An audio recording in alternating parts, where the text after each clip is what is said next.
Hello there. We're here. We've got the blacked out Ewoks is left.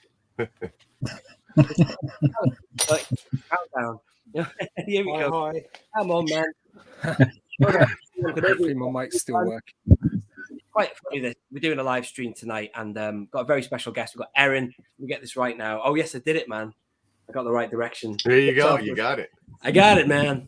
Toy Shelf Review is joining us. It's quite funny because, you know, what have I been saying on social media? I've been saying that, you know, Erin is the go-to guy for, well, videos. If you're a 3 3/4 inch collector or anything really Star Wars related, you will know who Erin is. So thank you, Erin, for coming on and joining us. Thank you. Awesome. Well, we did a Legends stream not long ago, didn't we, BOE? And we could have had Erin on that without question. Definitely, yes. For sure. And of course, we're joined as well by Mike. Hello, Mike. Good evening or good afternoon in Erin's case. Yeah, that's right. Yeah, afternoon here. Yeah, we were just having a little chat backstage. I've never really met Erin before, spoken to him, and it was very tempting to sort of go and start asking questions about him in the backstage area, but I held back and I'm going to save it for the stream. But firstly, speaking of stream, let's have a quick look here and see who we've got in the chat. Oh, wow, look at this. Got all these people here, so I shall just say a quick hi, as the BOE says, to start things off. It's the same names, man. They're just regulars for the live stream. Ray Dunkley, straight out of Coruscant, Starkiller, #Starkiller. There's me. The G-Force, hi, man. Daniel Chart, Des T, Destroy the Resistance. Spoken like a true, what are they called again? First Order man or girl. Destroy the Resistance. And then we've got CBS Sci-Fi, Ashley Duff.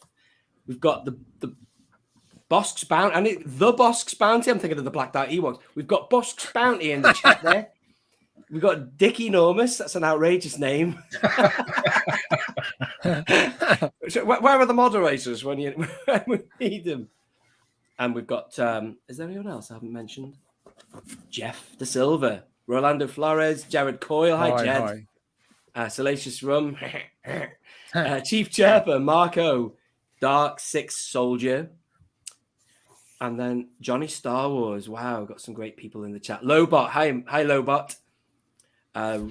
Craig Corns. Hi from Liverpool. And then Stuart Norris, legend that is. Oh, and Toy Shelf Review. How do you get there? What? I don't get it, man. How there's two of you? And then that is it, man. Do you know what I'm going to do to start things off? It might sound a bit ridiculous, but I'm going to do an impression of everybody we have here as guests. Starting with Erin.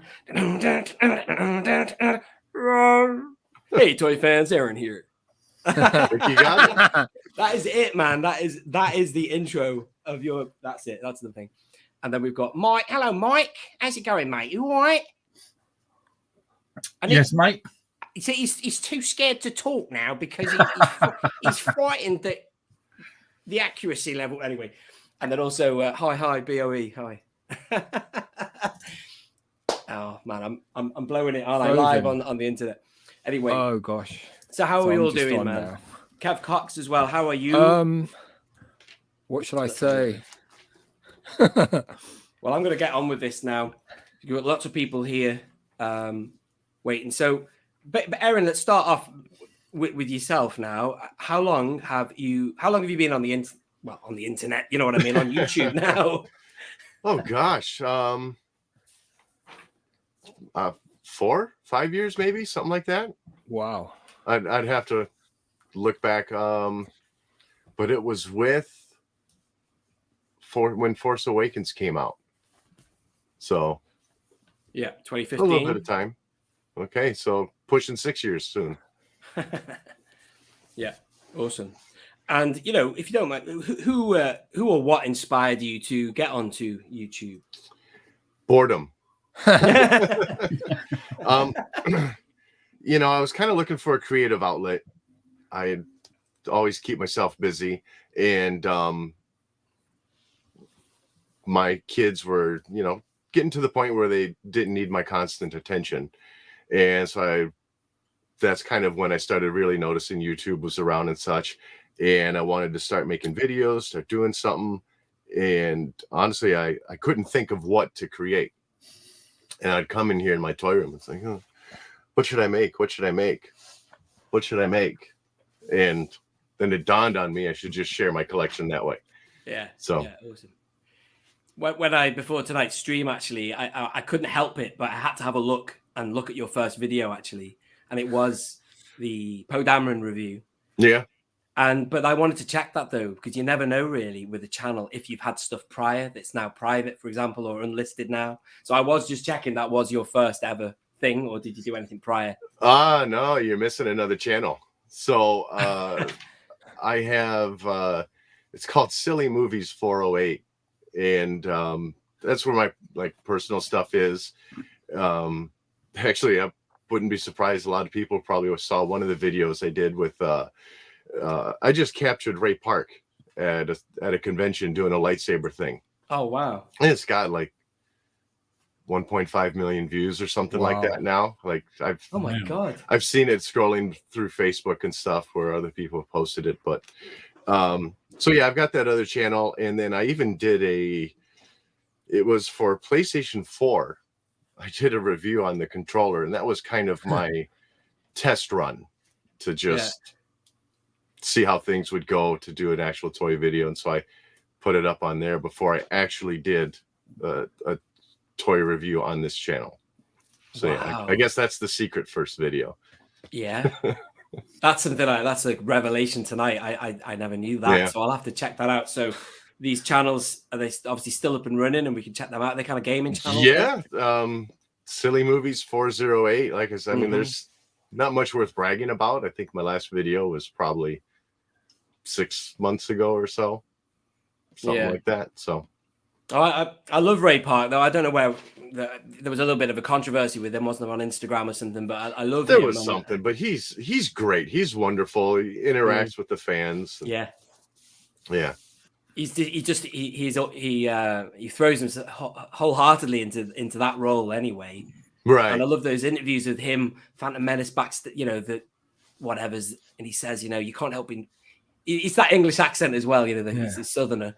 He says you can't help but be naughty when you wear that makeup, things like that.